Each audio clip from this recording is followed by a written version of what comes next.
বিসমিল্লাহির রহমানির রহিম।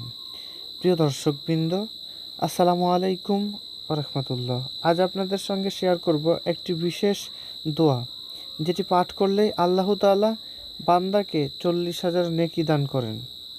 রাসূলুল্লাহ সাল্লাল্লাহু আলাইহি ওয়াসাল্লাম বলেছেন, যে ব্যক্তি একবার এই দোয়া পাঠ করবে তার আমলনামায় 40,000 নেকি লেখা হবে, 40,000 গুনাহ মাফ করা হবে এবং তার মর্যাদা 40,000 ধাপ উঁচু করা হবে।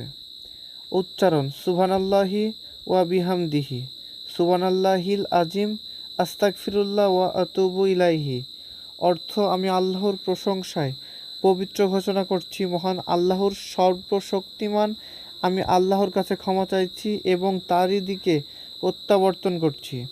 প্রিয় ভাই বোনেরা, এই দোয়াটি নিয়মিত পড়ার চেষ্টা করুন, কারণ এর মাধ্যমে আমরা অগণিত নেকি অর্জন করতে পারি, গুনাহ থেকে মুক্তি পেতে পারি এবং আল্লাহর কাছে আরও প্রিয় হয়ে উঠতে পারি।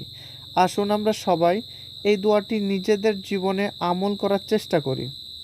ভিডিওটি ভালো লাগলে অবশ্যই লাইক দিন, বন্ধুদের সাথে শেয়ার করুন এবং ইসলামিক জ্ঞান সমৃদ্ধ আরও ভিডিও পেতে আমাদের চ্যানেলটি সাবস্ক্রাইব করতে ভুলবেন না।